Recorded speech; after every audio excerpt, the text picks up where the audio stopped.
건강한 하루를 위한 필수 루틴 데일리 건강 시작하겠습니다. 50대 이상의 남성이 밤에 자다가 소변이 마려워서 여러 번 자꾸 깨거나 또 소변을 볼 때 줄기가 약해지며 시원한 느낌이 들지 않는다면 전립선 비대증을 의심해 볼 수가 있는데요. 흔한 병이라고 생각해서 방치할 경우 방광은 물론이고 신장에까지 이상이 생길 수 있어 주의가 필요합니다. 자, 오늘은 중년 후 남성들을 괴롭히는 전립선 비대증에 대해서 자세하게 알아볼 텐데요. 비뇨의학과 전문의 박창우 원장님 모셨습니다. 원장님 어서 오세요. 네, 안녕하세요. 안녕하세요. 비뇨의학과 전문의 박창우입니다. 네, 반갑습니다.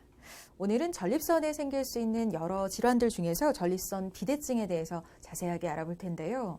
자, 우선 이상이 생기는 기관이죠. 전립선에 대해서 좀 살펴보겠습니다.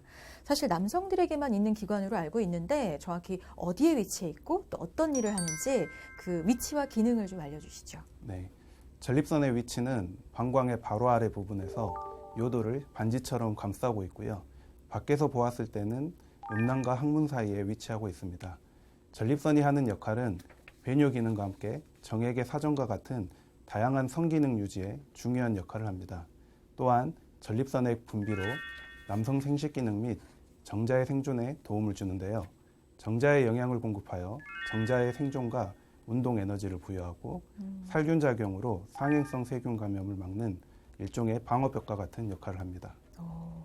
굉장히 남성들에게 중요한 기관이라는 생각이 드는데요.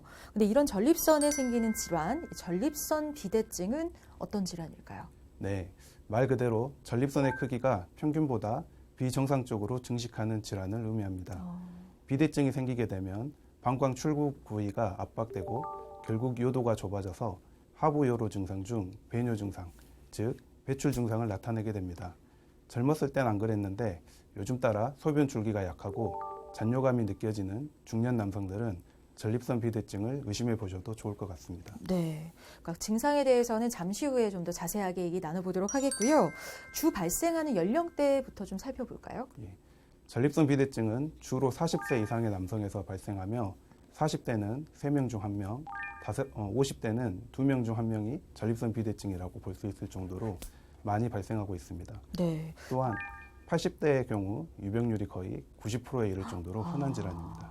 네, 앞으로 환자가 좀 더 늘어나게 될까요? 예, 요즘은 젊은 층에서도 전립선 비대증 환자가 급격히 늘고 있습니다. 발병 연령이 낮아졌다는 것은 단순히 환자 수가 증가했을 뿐 아니라 환자의 유병 기간, 즉 질환을 갖고 살아가야 하는 기간 또한 늘어났다는 걸 의미합니다. 네, 이 전립선 비대증이라는 질환에 대해서 좀 더 관심을 가질 필요가 있을 것 같습니다. 자, 그럼 전립선 비대증 외에 전립선에 생길 수 있는 또 다른 질환에는 어떤 게 있을까요? 전립선암이나 전립선염 등이 전립선 비대증과 유사한 증상을 일으킬 수 있습니다. 전립선이 커질수록 암이 생길 확률도 높아진다고 생각하지만 실제로 전립선 비대증과 전립선암은 원인이 다르며 전립선 비대증은 전립선의 내선에, 전립선암은 전립선의 외선에서 주로 발생하기 때문에 연관관계는 없고 전립선 비대증이 전립선암으로 발전하진 않습니다. 다만 전립선암이 진행하면서 전립선이 딱딱해지고 커지는 양상을 나타낼 수 있기 때문에 증상이 비슷할 수는 있습니다. 전립선염 또한 골반 근육과 회음부의 활동성이 증가시키고 전립선 요도 압력이 증가돼서 전립선 비대증과 유사한 증상을 일으킬 수 있습니다. 따라서 전립선 비대증에 대해서 검사하다가 전립선암이나 전립선염을 찾아내는 경우는 있습니다. 네, 그러니까 증상이 좀 비슷하기 때문에 검사를 통해서 정확하게 감별하는 게 필요할 것 같습니다. 자, 전립선 비대증에 대해 알아보고 있는 데일리 건강, 지금부터 키워드와 함께 좀 더 자세한 이야기 나눠보겠습니다. 첫 번째 키워드 확인해 볼게요. 빈뇨, 절박뇨, 야간뇨. 배뇨 증상과 관련된 키워드인데요. 이 세 가지가 전립선 비대증의 어떤 대표 증상이라고 보면 될까요? 예, 전립선 비대증에 걸리게 되면 아까 잠깐 말씀드렸던 소변 줄기가 약하다던가 잔뇨감이 있다던가 하는 증상도 나타나고 네. 빈뇨, 절박뇨, 야간뇨가 동반되기도 해서 일상생활에 불편을 느끼는 분들도 많습니다. 네. 그렇기 때문에 밤에 잠도 깊이 못 주무시는 분들이 많아서 피곤하다고 호소하는 분들도 많습니다. 몇 가지 증상을 설명해 드리자면 건강한 성인이라면 하루에 6에서 8회 정도 소변을 보는 것이 정상입니다. 네. 그런데 10번씩 넘게 가시는 빈뇨를 보이는 분도 있고요. 아, 갑자기 소변이 마려운 증상인 급박뇨, 그리고 힘을 줘야지만 소변이 나온다든가 소변 줄기가 가늘고 약한 증상, 소변을 볼 때 한 번 이상 끊어졌다가 힘을 줘서 또 나오고 소변을 본 후에도 잔뇨감이 느껴지는 증상, 그리고 밤에 계속 소변을 본다든가 하는 증상들이 있습니다. 네. 이런 증상들이 있으면 전립선 비대증 증상이라고 생각하셔도 좋을 것 같습니다. 근데 말씀해 주신 그런 배뇨 기능의 문제뿐만 아니라 어떤 성기능에도 문제가 생길 수 있을까요? 예. 하지만 전립선 비대증과 성기능에 직접적인 연관관계는 없습니다. 왜냐하면 성기능이란 여러 가지 혈관 및 신경, 남성 호르몬 등의 인자가 복합적으로 작용하는 것이기 때문입니다. 하지만 전립선 비대증으로 인하여 하부요로 증상이 생기거나 야간요 때문에 충분히 수면을 취하지 못하여 몸이 많이 피곤하거나 하면 2차적으로 성기능에 영향을 미칠 수 있습니다. 네. 실제로 전립선 비대증 증상이 치료를 했을 때 호전이 되면서 성기능이 같이 개선되는 경우가 종종 있습니다. 그렇군요. 자, 그럼 계속해서 두 번째 키워드에서는 전립선 비대증 원인에 대해서 좀 살펴보겠습니다. 노화. 네, 두 번째 키워드 노화인데요. 발생하는 주 연령층에서도 좀 짐작해 볼 수 있기는 해요. 이 전립선 비대증의 주요 원인은 노화로 보면 될까요? 예, 노화는 우리 몸에 참 많은 변화를 초래하는데 네. 그 중 하나가 바로 전립선 비대증입니다. 전립선 비대증의 정상 평균 무게는 약 18에서 20g 정도 되는 호두알 정도의 크기입니다. 그런데 나이가 증가할수록 전립선 크기도 조금씩 커지게 됩니다. 특히 노화를 통해 전립선 주변 미세 혈관들에도 문제가 생기게 되는데요. 혈관에 대해 쉽게 설명해 드리면 그 배수 파이프에 녹이 슬게 되고 문제가 생기게 되면 물의 공급이 잘 안 될 수 있겠죠. 네. 혈관도 마찬가지입니다. 혈관에 만성적인 막힘 증상이 생기면 전립선에도 원활한 피해 공급이나 산소 공급에 문제가 생기게 되고 만성적인 허혈 현상이 생기게 됩니다. 네. 이런 허혈 증상이 생기게 되면 비정상적인 염증 소견이 유도되어 조직의 파괴와 복구가 반복되며 전립선 비대증이 나타날 수 있습니다. 네. 근데 이렇게 전립선이 커지는 어떤 원인에 유전력이나 뭐 가족력 이런 게 있을까요? 예, 전립선 비대증이 발생하는 연령이 다른데요. 그 이유는 아마도 유전적인 영향이 있을 거라고 생각합니다.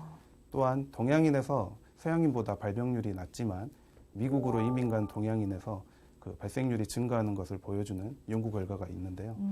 인종이나 환경, 식생활 습관 등도 영향을 미친다고 보입니다. 네. 그래서 노화와 유전의 영향이 있고 그럼 그 외에 또 어떤 원인이 있을까요? 최근에 대두되고 있는 가설들을 설명해 드리면 네. 노화와 유전적 요인 외에도 만성적인 염증에 대한 많은 연구 결과가 있습니다. 전립선 비대증 환자와 환자 조직과 정상인의 조직을 비교 대조해 본 여러 연구에서 전립선 비대증에서 만성적인 염증, 면역 세포들의 침입이 심각하게 많이 발견되는 연구들이 있습니다. 두 번째는 남성 호르몬의 영향이 있을 수 있습니다. 이건 역시도 정상적인 조직과 비대증 조직을 이제 비교하는 연구에서 남성 호르몬 수용체가 전립선 비대증 환자 조직에서 더 높게 발현되는 것이 확인되었습니다. 그렇군요. 마지막으로 소개해드리고 싶은 가설이 있다면 대사증후군인데요. 만성염증과도 연관성이 있습니다. 대사증후군이 만성염증의 중요 위험 인자인 것은 이미 확립된 사실입니다. 네. 특히 고지혈증이 높은 연관성을 보인다고 합니다. 대사증후군은 만성염증을 유도할 뿐 아니라 증식 인자의 비정상적 분비를 유도하게 되어 전립선 비대증이 유도될 수 있습니다. 그렇군요. 자, 근데 대사증후군과 연관이 있다고 하시니까 그럼 비만한 남성들이 좀 더 잘 걸릴 수 있을까요? 네, 그렇습니다. 여러 가지 연구 결과들이 그것을 뒷받침하고 있는데요. 한 연구 결과를 보면 비만도가 증가하면 그에 비례하여 전립선의 크기가 증가한다고 보고하였으며 또한 비만도가 35 이상인 고도 비만 환자에서 비만도 25 이하인 정상 체중에 비하여 전립선의 크기가 40cc 이상인 큰 전립선 비대가 발견될 확률이 3.5배 증가하는 것으로 밝혀졌습니다. 즉 비만도가 올라가면 전립선의 크기도 비례하여 커지게 되고 그에 따른 급성 요폐나 신장 기능 이상 및 전립선 비대로 인한 수술을 받게 되는 등의 합병증 또한 비례하여 증가하는 것으로 나타났습니다. 정리하자면 여러 가지 역학 조사를 통하여 비만도가 증가하면 전립선의 크기는 비례하여 커지고 비만도가 높을수록 전립선 크기의 성장은 가속화되어 좀 더 젊은이에게 좀 더 심한 전립선 비대증 증상을 유발하는 것으로 생각됩니다. 네. 그러므로 전립선 비대증 환자에서 비만이 동반된다면 체중 감량을 통하여 비만 치료를 같이 하게 되면 전립선 비대증에 동반된 하보요로 증상이 개선되고 또한 추후 전립선 크기의 증가를 예방할 수 있을 것으로 생각됩니다. 네. 자, 이제 정리해보자면 노화, 유전, 호르몬의 영향, 대사증후군의 영향 등으로 전립선 비대증이 발생할 수 있다는 건데요. 자, 그렇다면 이런 전립선 비대증은 어떻게 진단을 할 수 있을까요? 진단에는 배뇨 일지를 써서 평상시 배뇨 패턴을 확인하고 요류 속도 검사와 잔뇨량을 측정하는 간단한 검사가 있는데요. 이걸 토대로 환자의 배뇨 패턴이 정상인지 아닌지를 평가하게 됩니다. 환자의 배뇨 불편감 정도를 평가하거나 치료 전후의 증상 호전 여부를 객관적으로 비교하기 위해 설문지 검사를 하기도 합니다. 배뇨 장애를 유발할 수 있는 다른 약물의 복용력을 조사하고 소변 검사를 통해 감염 소견은 없는지 감별하는 것이 필요합니다. 그리고 전립선 크기를 간단히 가늠해 보기 위해 직장 소지 검사를 하는데요. 직장에 손가락을 넣어 전립선을 촉진해 보는 검사입니다. 피검사인 전립선 특이항원을 체크해 수치가 3에서 4를 넘지 않는지 확인해야 합니다. 반복 검사에서 이보다 높은 수치를 보인다거나 지속적으로 수치가 증가한다면 암을 판별하기 위한 조직 검사가 필요할 수 있습니다. 네. 전립선 비대증은 말 그대로 크기가 커진 것이므로 직장을 통한 초음파 검사를 하면 정확한 크기를 측정해 볼 수 있습니다. 소변 검사에서 피가 섞이거나 유관적 혈뇨가 동반된다면 방광 내시경을 하기도 합니다. 네. 그럼 언제부터 말씀해 주신 이런 관련 검사를 좀 받아보는 게 좋을까요? 전립선 비대증의 경우에는 위험군이 아닌 경우에도 나이에 따라 40대부터 크기가 증가하게 되기 때문에 40대 정도부터 정기적인 검진을 받는 것이 좋습니다. 네. 특히 50세 이후부터는 전립선 비대증뿐만 아니라 전립선 암의 위험도도 높아지기 때문에 필수적으로 정기적인 검진을 받는 것이 좋습니다. 네. 그런데 이제 진단을 받게 되면 사실 바로 치료가 이루어져야 할 텐데 워낙 좀 흔한 질환이다 보니까 불편함을 참고 그냥 방치하시는 분들도 많이 있을 것 같아요. 전립선 비대증은 꼭 치료가 필요한 질환일까요, 선생님? 증상이 심하지 않고 일상생활에 크게 지장이 없거나 특별한 통증이 없는 경우 그냥 방치되는 경우가 많습니다. 하지만 이 질환을 그대로 방치한다면 배뇨 활동에 문제가 생김에 따라서 소변에 균이 생겨 요로 감염이나 방광염 등을 유발할 수 있고 급성 요폐나 요실금 또는 혈뇨, 방광 결석 같은 질환으로 이어질 수 있습니다. 네. 소변을 배출하지 못하는 증상인 요폐를 장기간 방치한다면 방광의 수축력이 회복 불가능해질 수 있으며 이런 경우 나중에 수술로 요폐를 해결한다고 해도 소변을 볼 수 없는 상태가 되는 경우도 있습니다. 네. 또한 전립선 비대증 때문에 방광 기능이 저하된 상태가 오래 지속이 되면 신장까지 영향을 받아 신호신염 등의 감염 증상이나 심하게는 신장 기능이 저하되는 신부전 등이 발생하여 생명에 지장을 줄 수도 있습니다. 네.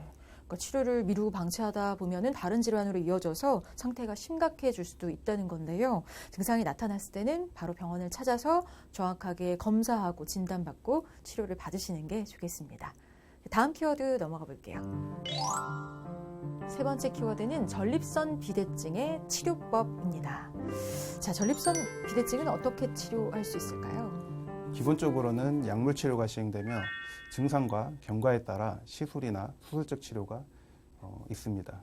약물 치료는 크게 두 가지 종류의 약물을 사용하게 되는데 방광이나 요도의 평활근을 위완시켜 소변을 쉽게 배출하는 것을 돕는 알파 차단제와 남성 호르몬의 생성을 억제시켜 전립선의 크기를 감소시켜주는 5알파 전환요소 억제제를 쓰게 됩니다. 네.